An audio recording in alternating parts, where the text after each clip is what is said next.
Welcome to Films and Stuff with your hosts, Pete Mitchell and Ethan Hunt. Okay, Pete, we're back. We're talking about Moon Knight. Please give our listeners a summary of what they may have missed in episodes 1 and 2. Okay, so episode 1 of Moon Knight, the pilot for Marvel's latest superhero series, introduces us to Stephen Grant, a man who seems to have some kind of disorder with sleep, some kind of OCD potentially. We don't know much. Throughout the course of the episode, we learned that he potentially has some kind of multiple personality disorder, but we're not 100% sure until he wakes up in the middle of what appears to be a heist, and he steals an artifact, or at least his alter ego steals an artifact, and they go through a daring mountain escape. At the end of the episode, we learn more that Stephen does in fact have an alter ego. His name is Mark Spector, and we finally get to see Moon Knight, the superhero, for the first time. So we've got Stephen Grant, Mark Spector, and Moon Knight, all the same person. Exactly. A lot of names to keep straight. And in the second episode, we learn more not just about Mark Spector, but we also learn about the characters around him and his objective. We meet Layla, who we find out is Mark's wife. And we also learn more about Arthur Harrow, who is set out as the potential antagonist to the series. Played by Ethan Hawke. Yeah. And we meet him in the first episode, but we learn more about what his goals are. He believes in some kind of pre-crime, Minority Report style justice. Stephen has a fight with Mark over controlling his own body. But by the end of the episode, even though he's able to take control, he ends up giving control to Mark. Mark decides to keep control because he has a mission to complete. And that mission takes him, at the end of the episode, to Egypt. Poor Stephen. Battling for his own body with Mark Spector. That's right. Finding out that he's got a wife and he's got his protagonist, or his antagonist, in Ethan Hawke's Arthur Harrow. And now, on to the full episode with our recap and review. Hey, Pete. How are you today? I'm well, Ethan. How are you? Everything is great. Tell our listeners, what is the topic of the day? So the topic of the day, I'm quite intrigued and excited about it. It's Moon Knight. I've watched both episodes so far. I'm looking forward to episode number 3, but for my benefit, and maybe the benefit for some of our readers, can you tell me who this dude is? Where did Moon Knight come from? Okay, so Moon Knight for me is very interesting. It's interesting because I never read the comics growing up. Okay. So I knew of the character, but I didn't really know anything about him, right? And the only thing I ever really knew was that Moon Knight was Marvel's answer, or not answer or response, but Marvel's version of Batman. Really? Yeah. And you're absolutely right to be questioning of that. But that's the Moon Knight that I had always heard of, was that he was supposed to be Marvel's version of Batman, because his comic book origin is slightly different, but not very different from his TV show origin. Where is, just so I can understand in time, so we're talking about Marvel Cinematic Universe. Moon Knight was historically a comic book character. Like, yes. Was he one of the first comic book characters? Was he right after Batman, or when Batman became famous? Like, what year? So do you have any? I think Moon Knight came out in the 70s. Okay. So Batman has been out longer than that. And we've never heard from him until now? Yeah, but that's because, Moon Knight is like, depending on how Oscar Isaac does, what he does with him, but I actually think that Moon Knight was the equivalent of like a C-tier character, right? Okay. Not an X-Men, not an Avenger. Yeah. And remember, by the way, before Robert Downey Jr. made Iron Man cool, even Iron Man was like a B tier character in the Marvel universe, right? Yeah. It's only because of Robert Downey Jr. that he is as good or he is as highly regarded as he is now. But in terms of the comics, I mean, Thor, Iron Man, Captain America, all these guys were very, very B tier. The A tier has always been X-Men, has always been Spider-Man. Yep. Exactly. Right? So all these guys kind of dominated the comic book series. Moon Knight came out, from what I understand, in the 70s, the comic did. What's interesting, and the reason I'm really looking forward to the MCU version, is that I know nothing historically accurate about Moon Knight from my own personal experiences. I've read a little bit on Wikipedia. So I get to see Moon Knight's going to be one of the first few characters that I get to experience for the first time as a Marvel fan. So why do you think they chose Moon Knight to have a series now? Like, what do you think is so compelling about him versus some of the other characters that they've got and they haven't really used yet? Is it the name? I think one of the lore? one of the things is a little bit of the lore. Yeah. The other thing is that other than Thor, we haven't really seen many characters who are gods or who are, maybe in that pantheon or related to that pantheon. That makes sense. Right? Most of these superheroes we've seen are either mutants or they're wizards or sorcerers, which is to say that they use magic, or that they are, super geniuses who have somehow enhanced themselves, right? You don't see any characters that are just naturally like godlike, other than Thor, of course, right? And with Moon Knight, you get a chance to explore mythology, the mythology behind that religion, right. with with Egyptian mythology, right? And Egyptian religion, Khonshu, right? Which is interesting to me. You don't necessarily see much of that. You see a little bit more of that in the DC side than you do on the Marvel side. And so I think that's maybe one reason they've done it. And the second reason is also maybe, hey, listen, we have a bunch of these characters that are C-tier characters, are D-tier characters that nobody's ever either heard of or knows about. How do we make a comic book franchise that is not well known for cheap and potentially make it $1 billion franchise like Iron Man, right?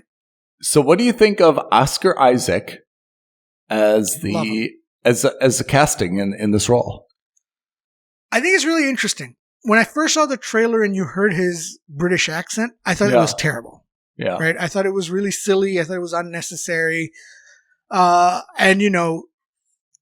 having said that, I kind of like it because you get to see.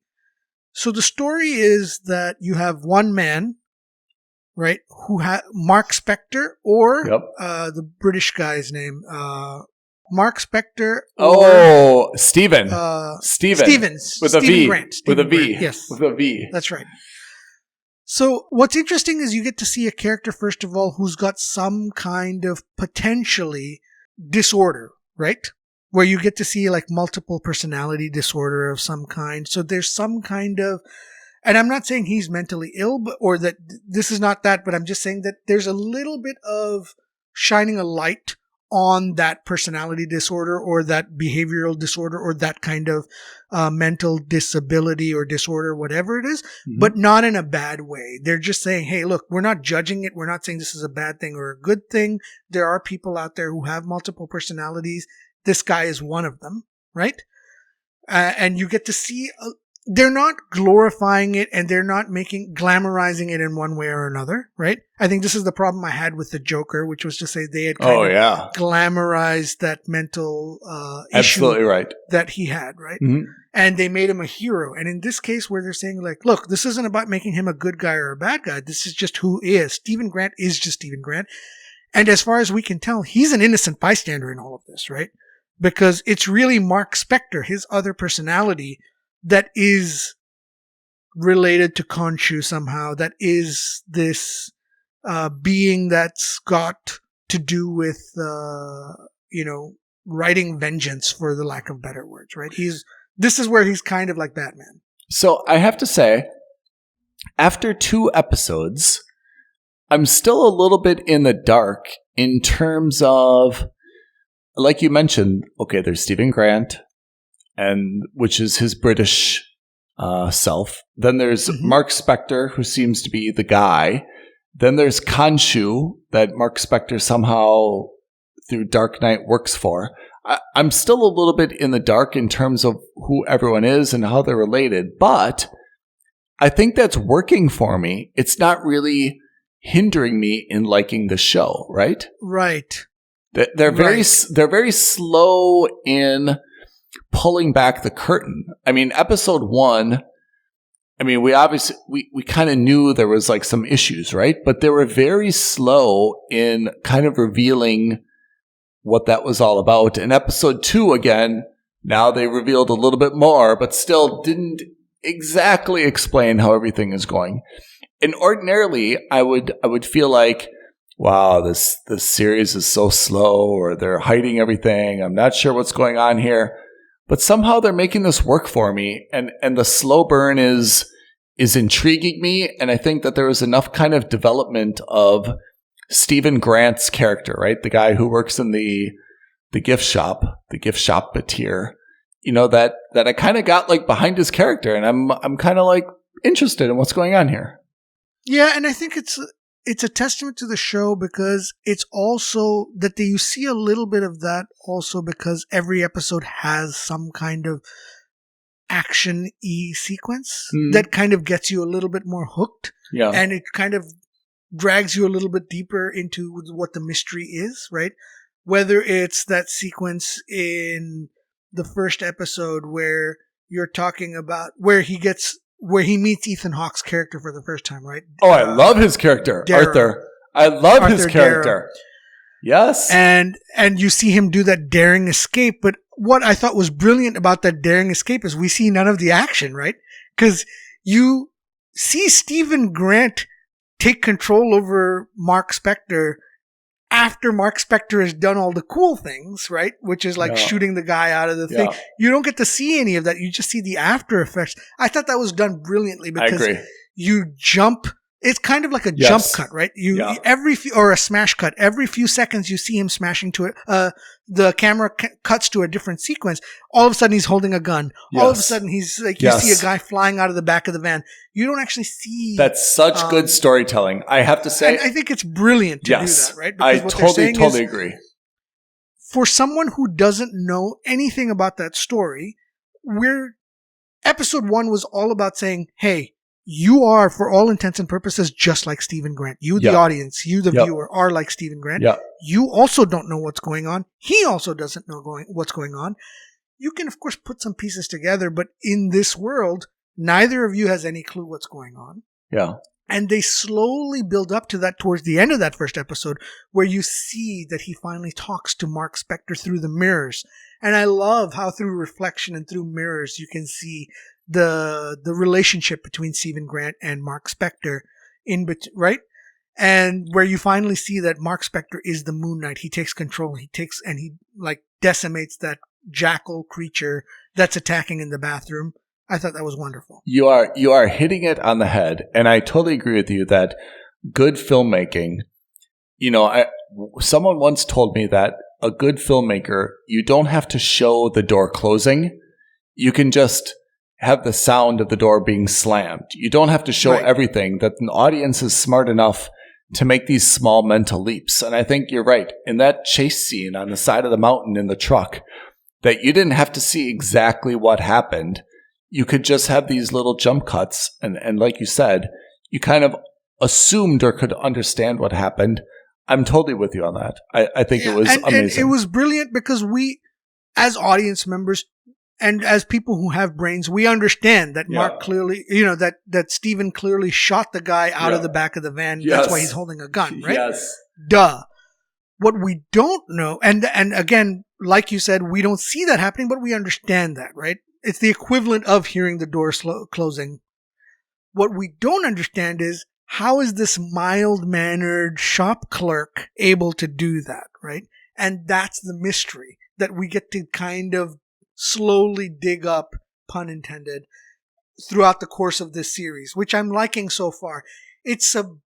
I will say that this runs the risk of being, if the third episode doesn't fully, maybe not fully, but doesn't adequately open the door or the window, will say that this runs the risk of being, like the other Marvel shows, a bit too slow. Yeah. Right? I mean, I also have to say, we're not sure who is the good guy or the bad guy yet. I mean, I guess we're expected to understand that Ethan Hawke's character is the bad guy, that Mark Spector, that Moon Knight, that Khonshu are the good guys. But again, the way that Ethan kind of presents his case, it's not really clear. Like, Ethan makes some pretty good points, you know? Right. And again, this is what I like about his character so far, and I hope they maintain it, is that he maintains a level of nuance that elevates the character to just from being just an ordinary bad guy who's, mustachio twirling, I'm going to kill everyone, to someone who's got a little bit more of a vision, right? It's a little bit like what they did with Killmonger in Black Panther, a little bit of like what they did with Loki in Thor, which is to say they're giving you a potential villain who's not just out to do something for the sake of doing something, or like Thanos for that reason, right? So, and you start to see some clouds judging over your judgment on the basis that, he admits at the end of episode 2, he admits to Mark Spector, or not to Mark Spector, but Steven, that, hey, I was once Khonshu's avatar too, right? Which blew me. I just was not expecting that, right? And so he understands the voices in his head. He understands all that. He connected with Stephen Grant that way, right? Yeah.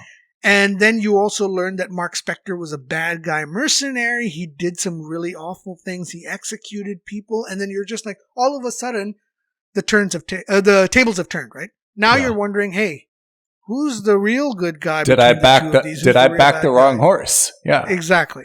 And of course, this is, the Marvel Cinematic Universe. We understand that ultimately, at the end of the day, the guy whose title is on the screen card should be the good guy, not the villain, right? Yeah. But it casts enough doubt where you're just like, oh, there's got to be more to this. Yeah. So, I thought when Ethan Hawke said, you wouldn't wait until weeds were already like killing the fruit in your garden to kill them, would you? Like, that's a good point, But I thought that opening scene, I think it's so important how a new series opens, right? That first scene is just like so critical. In Halo, it was an action scene, kind of, right? Right. In Moon Knight, remember, it was Ethan Hawke kind of sitting at a table. We see him kind of like with this glass of water. Yeah, and he's kind of like, oh yeah, right? What a great scene, though. Yeah, I mean, and we're not sure what he's doing. Then he smashes it. Then he takes all the chips. He puts them in his sandals. He puts his sandals on. Like that scene was just so confusing, right? After every like very deliberate action, you were kind of like, well, what is he doing? What is this about? It was very slow. The music in the background, everything was like kind of anti-Marvel at that point. And then when he puts them in his shoes, and then he deliberately puts his shoes on, your mind is blown. You don't know what's going on. It has nothing to do with Moon Knight, but I thought it was such a good scene just to kind of like grab your attention at the beginning, like, whoa, this is really like uncomfortable. What is this crazy stuff? Yeah. Oh, we didn't say it earlier, but definitely spoiler alert for the last 5 minutes and for the next rest of this episode. But yes, I'm fully with you on that. I think that he presents himself as a very compelling villain, right? Yeah. So maybe let's do this. Why don't we do a recap? Episode 1 very quickly. We get introduced to Stephen Grant. You find out that he goes through all these like almost OCD like style steps before he goes to sleep. And after he wakes up, he checks the seal on his door. He checks the pile of sand around his bed. He's sure that something is going on in the middle of the night, but he doesn't know what. Right. He goes to work, and then he gets a date with one of his colleagues or something like that. I can't remember if it was a colleague, but yes. Anyway, he skips out on that date, and the reason he skips out on that date is because his alter ego, Mark Spector, has taken over his body, and he wakes up in the middle of a mission somewhere. He doesn't know where. And he's stolen something from Arthur Darrow. A brooch. Right? This scarab, this golden scarab brooch thing. And he takes that, and he has to escape with that thing, right? He meets Arthur Darrow. Arthur Darrow realizes that this is the guy that's stolen. He goes on this great chase sequence on this mountainside where he's in like an ice cream van. No, a cupcake van. It was a cupcake truck. Right. And, you know... that's very Marvel, though, by the way. Don't you agree?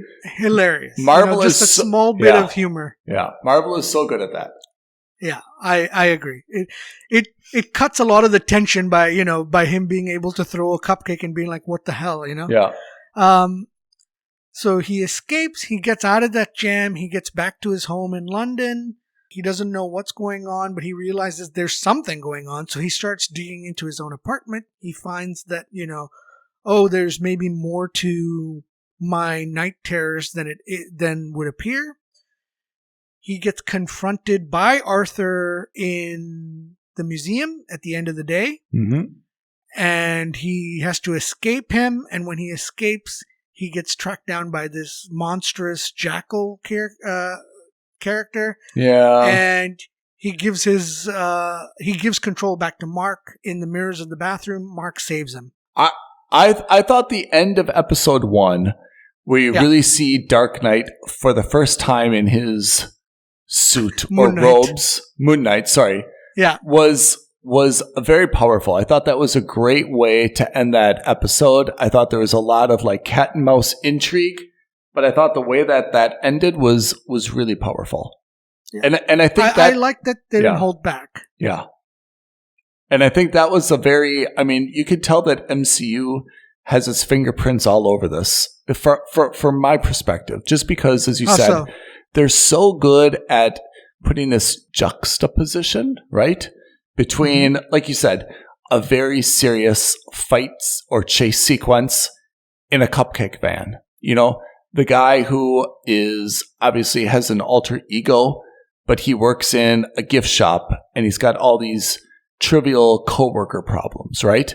Like I think that Marvel is very good at interspersing this subtle like undertone of humor into serious situations by removing the gravity with these other like lighter elements. Oh, and I like how he speaks and like he gets like his therapy sessions out with that living statue, the golden statue. Yeah. Right? That poor guy has to just sit there and listen to him the whole time. Yeah. But I thought Oscar Isaac was a very compelling, he's not British. He was a very compelling kind of Dudley Moore, bumbling kind of British guy, right? Yeah, like I thought absolutely. He played that very good where he kind of like mutters these little, Britishisms under his breath. And he makes these very, like he was leaving his flat one day and the guy's like selling the brushes, and he makes like that little comment like, oh, you're always in front of my door, but I don't mind it. Like I thought that he played that very, very subtle British humor extremely well. Yeah. Yeah. That super introverted character. I think he's got it. He nailed it. Right. Yeah. And then what happens in episode 2? Episode 2, we pull away the curtain, right? We get introduced to Mark. We get introduced to Layla. Steven gets to meet Mark, right? And they kind of confront each other, if not face to face, alter ego to alter ego, right? And they're speaking to each other. And now the one takeaway was that it became a little bit more difficult for Mark to assume control of Steven's body, and Steven had to somehow like give up control. That was kind of the change, that Steven kind of thought, okay, I can do this myself. I'm not going to give control. And Mark was, basically saying, look, you're in over your head. Let me do this, but you have to give me control. I don't have the power to take it anymore. Right. Yeah. It's interesting, right? Because he gets the police come to his apartment while he's arguing with Layla, who we find out is his wife. Yeah. Right? Or Mark's wife or girlfriend. I can't remember if they specifically said wife. Mm-hmm. And they're having this cat and mouse discussion. At that point, I don't think she fully recognized or realized that he's, not the Mark Spector that she knows. Right. He thinks that I think she made an allusion to that this being somebody else's flat. Yes. As in like he was having an affair. Yeah. That kind of situation. They get arrested. She takes the scarab from him, unbeknownst to him. He gets arrested by the police, or who he thinks is the police, but it turns out that they're members of that cult that Arthur Darrow is actually running. What's the name of the cult? What's the name of the cult? Do we know this? I actually don't remember. I don't know if it was even mentioned. Is it a cult, or is he just basically letting anyone who wants to come up to him, be judged? If they're bad, or they're going to be bad, then they die. And if he judges them to be good, then they just agree that they're going to kind of live together in this vegan commune. Right? I'm not sure. I'm not 100% sure. Again, because I don't know the comics very well, I'm just going with what I see on camera, on screen. Yeah. I have to assume that it's got all the elements of a cult, right? Yeah. People who are willing to sacrifice themselves, people who do whatever he says, that kind of thing. It's got they've got their own compound. It's got all those elements, right? So that's why I think it's a proper cult.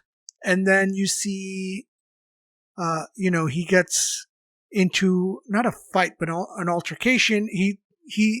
You get a little bit of exposition dump, right? You learn a little bit more about Mark Spector from the police officers as they're doing a rundown of this guy's background. Mm-hmm. And then you also learn more from Arthur Harrow about what they're doing, why it's important. He doesn't say why he wants the scarab, but he's spending his time trying to convince him to be a willing participant in all of this. Oh, but I thought he wanted the scarab because the scarab was what pointed him to where Amit is.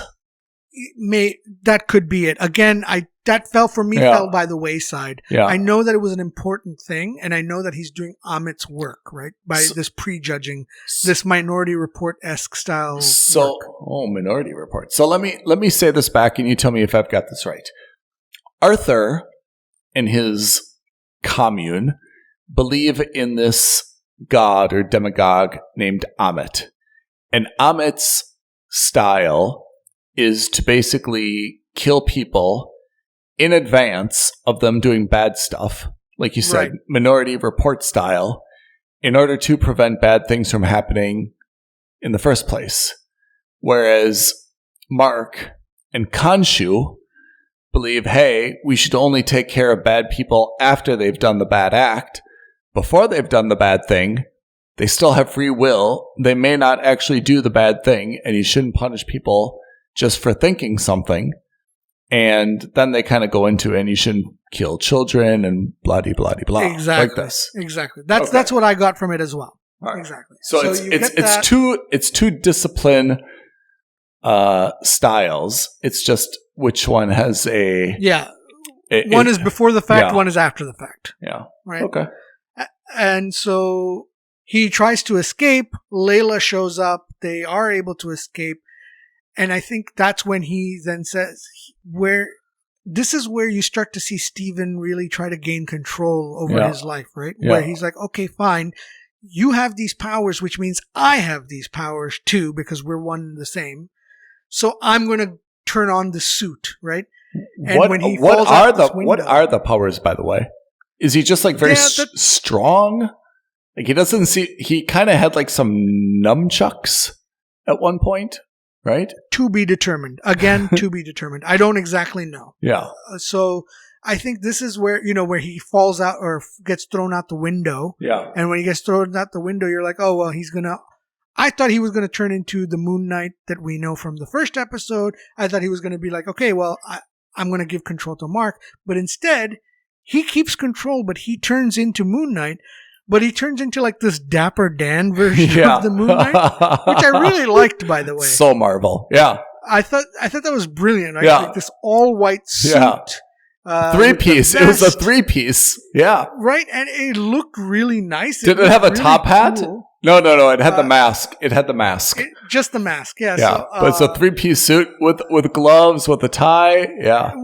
It looked really funny, right? It looked really badass and funny, but he lands. And you see, Mark is making fun of him. He's like, "What are you wearing? That's not the suit." And he's like, "Well, you just said suit, and I thought this was good." And he's like, and this is again the Marvel formula. Right. They're kind of like quipping back and forth.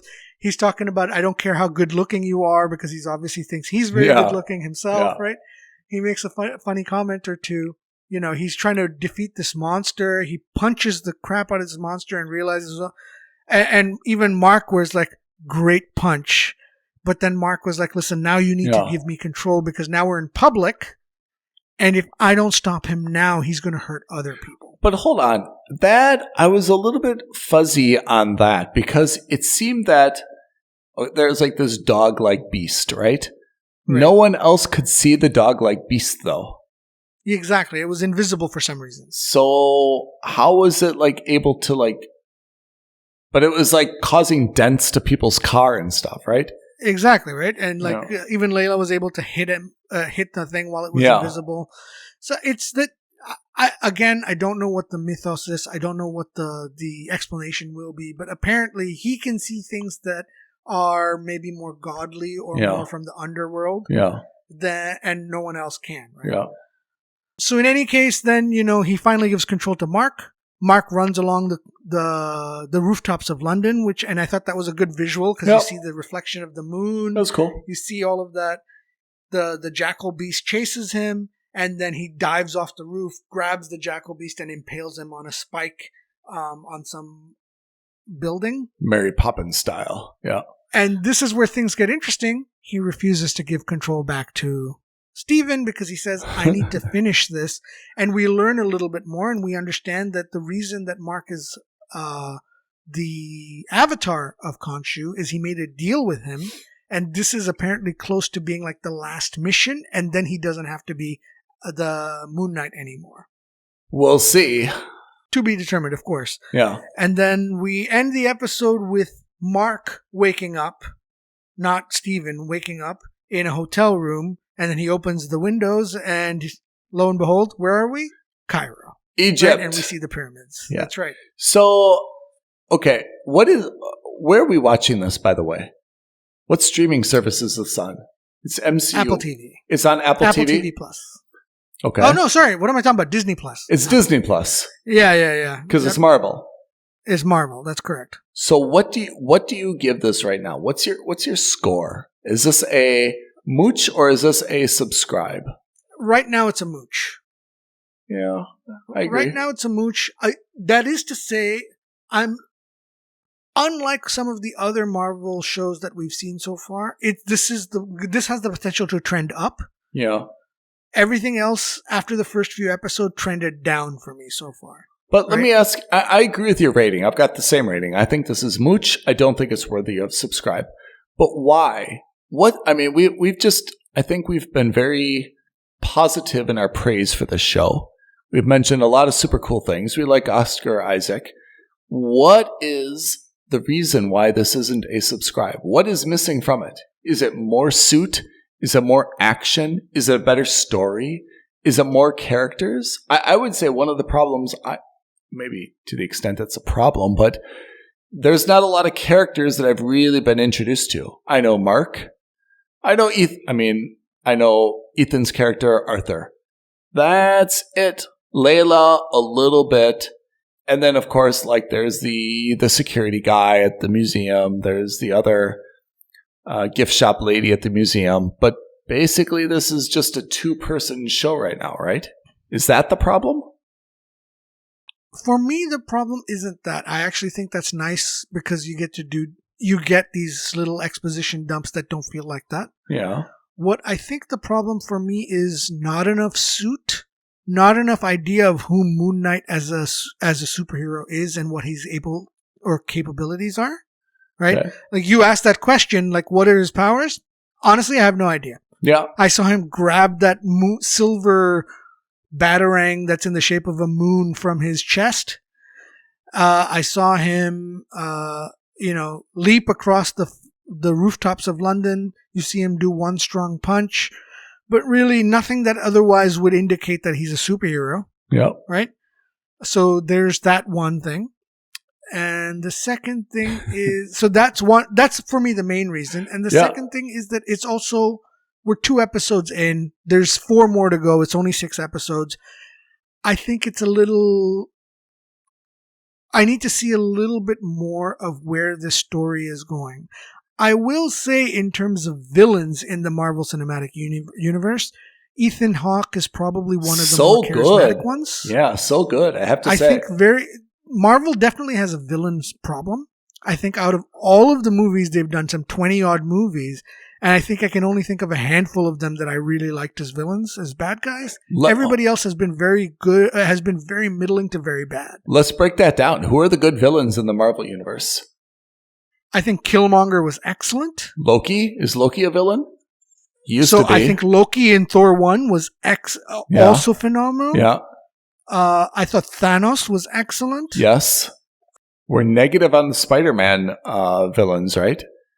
Oh, well, now that they're a part of the Spider-Man universe, I thought Green Goblin was very good in the first Spider-Man movie, and I thought Dr. Octopus by far the best Spider-Man villain in the second Spider-Man movie. Yeah. But that's it, really. We haven't seen any other. Did Iron Man have a good nemesis? In both Iron Man 1 and 2, the bad guy was a bigger and different version of a different Iron Man. Yeah. It was Ironmonger in the first one with Jeff Daniels. Yeah. And not Jeff Daniels. It wasn't Jeff Daniels, but it was that bald guy. I can't remember. And the second one, it was the wrestler. What's his name? Yes. The Russian character. Mickey Rourke. Yeah. With the whips. Right, the electric whips. Yep. Yeah, and so that they were terrible. The third Iron Man movie by far was the weakest, in my opinion. Especially in terms of bad guys, I think they did a really bad job there with Guy Pearce and with. Oh, I can't even remember. The Mandarin, Ben Kingsley. Yeah. And then who else have we seen? I think they're all, in general, I think they're all just terrible. I think we've named 3 of them. Well, Winter Soldier, if we're looking at Marvel, right? Winter Soldier was very good. Yeah, that's questionable. I thought he was okay, but he didn't really do anything. He was just he wasn't really the bad guy. He was just really the arm of the bad guy, right? Yeah. The main bad guy was Robert Redford. Hydra, yeah. That's my problem. Is I think in terms of Marvel movies, the bad guys are typically short-staffed or short-sticked. Yeah, they are really quite bad. But in this case, I think Ethan Hawke could be one of the best. Oh yeah, I agree. I'm not saying he's going to be the best, but I think he could be one of the best. He's certainly the most compelling so far, or one of the more compelling ones so far. Yeah.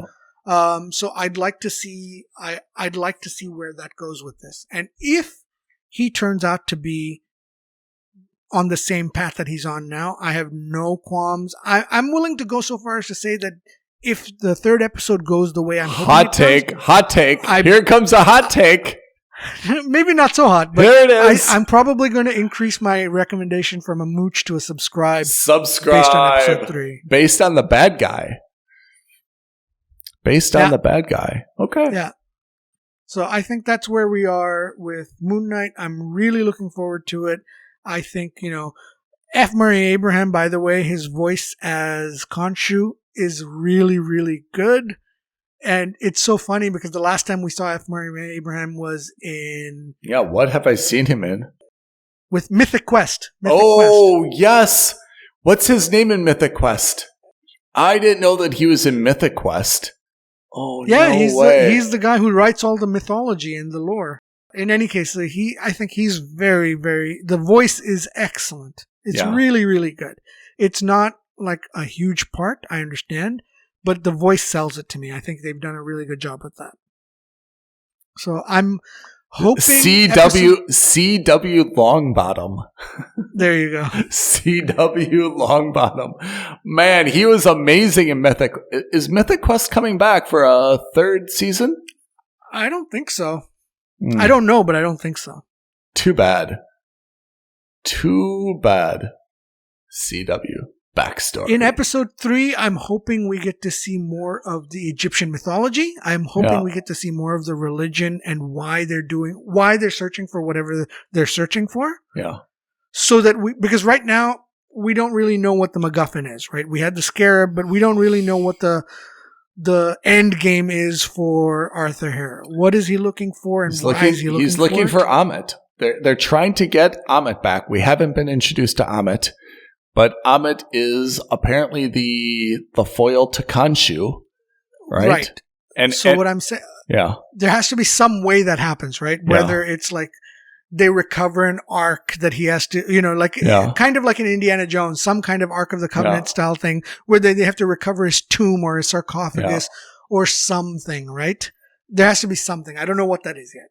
Yeah. I mean, I'm hoping that I agree. I like the mythology aspect. I think this is something new, right? I mean, we've seen a little bit of this, which is Thor-like, right? Which is something that's not just supernatural. It's based in something that should have a little bit of reality, but I'm hoping that it's really well done and it doesn't turn into like the Mummy with all this like crazy swirling sand and something that we can't really follow. And I'm two comments, two observations on that comment. Yes. One, the Mummy was a masterpiece. Brendan Fraser, amazing. Okay. I loved that movie. That's a hot take. But more importantly, I think that we're not going to see that because the director or one of the main directors of this series, Muhammad Diab, I think, he is an Egyptian guy, and he has railed on Hollywood for their absolutely terrible depictions of Egypt and Cairo. Oh, really? Oh, yeah. He has absolutely railed on them. And he said he went out of his way to say, by the way, the depiction of Cairo and Egypt in Wonder Woman 84 was so bad, it did a disservice to all Egyptians. What is his name? He's the director? Yeah, Diab. D-I-A-B. Oh, yeah, it is Muhammad Diab. Yeah, you're right. So he has gone on record to say, I want to make sure that when we show Egypt and we show Cairo on screen, we want to do it authentically. We don't want to just do it the way that every American thinks that Egypt and Cairo looks like. It's not all sand. It's not all desert. It's not, pyramids 30 kilometers away from Cairo. I think, you and I know the pyramids, right across the pyramids, there's a McDonald's, right? It's in the city. It's not something that you have to go it's in the city miles and miles away from. Yeah. So he was very insistent when he got the job that he wanted to depict Egypt as is and be authentic and to do something that would make Egyptians proud, right?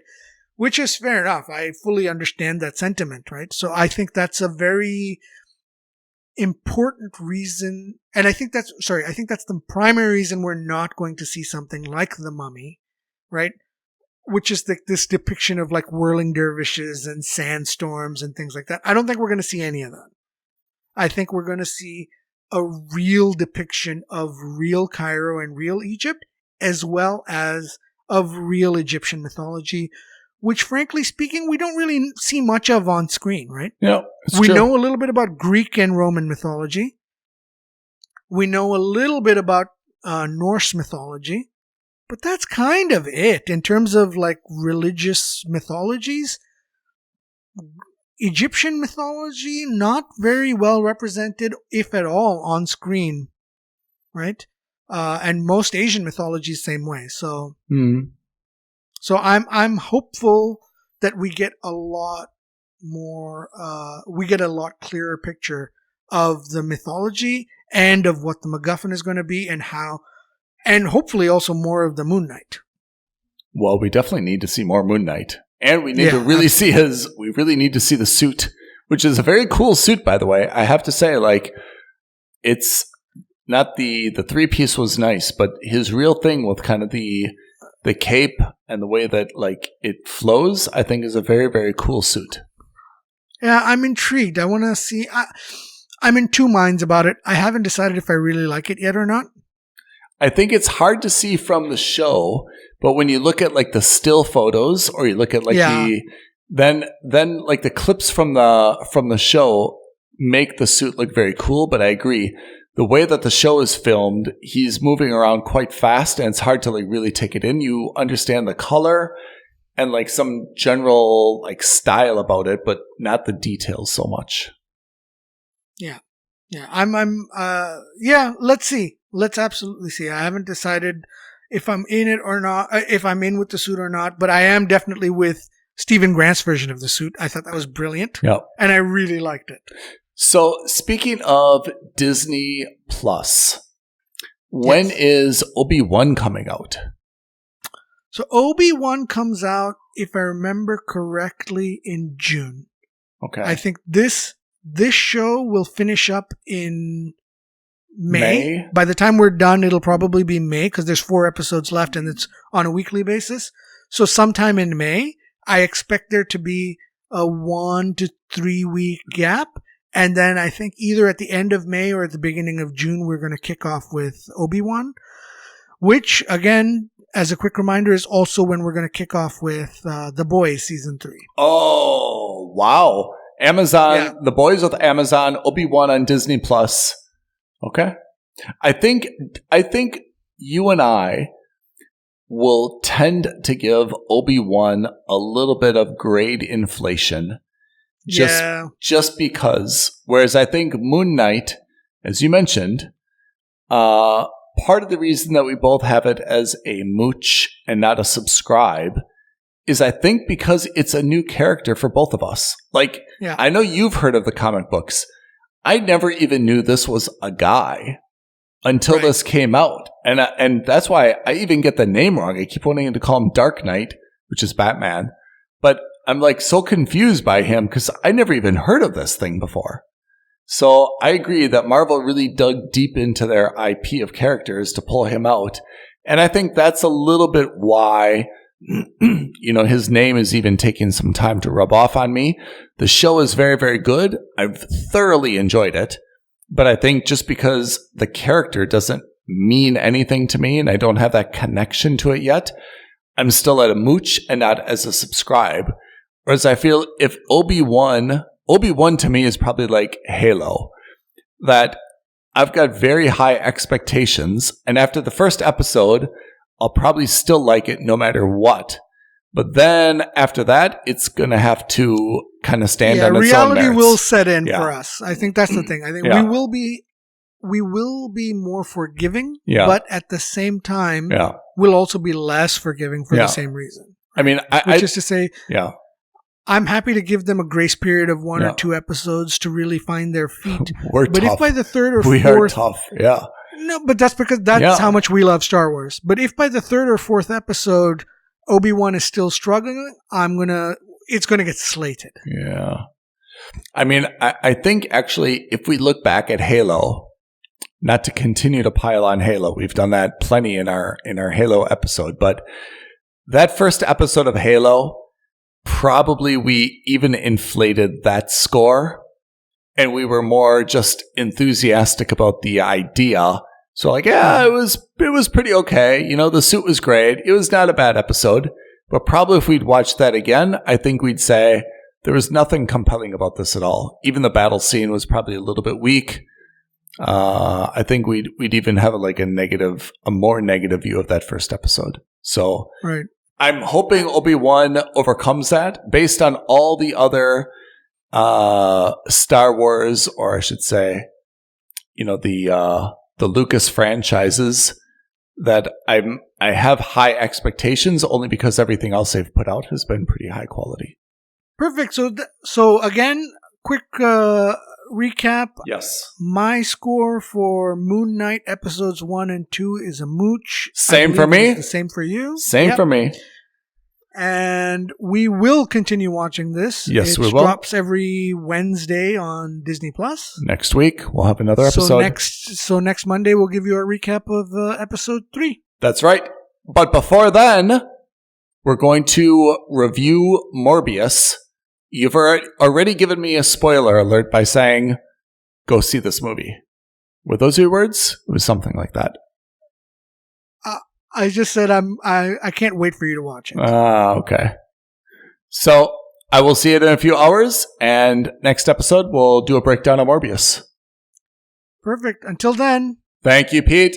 Thank you, listeners. Have a great day.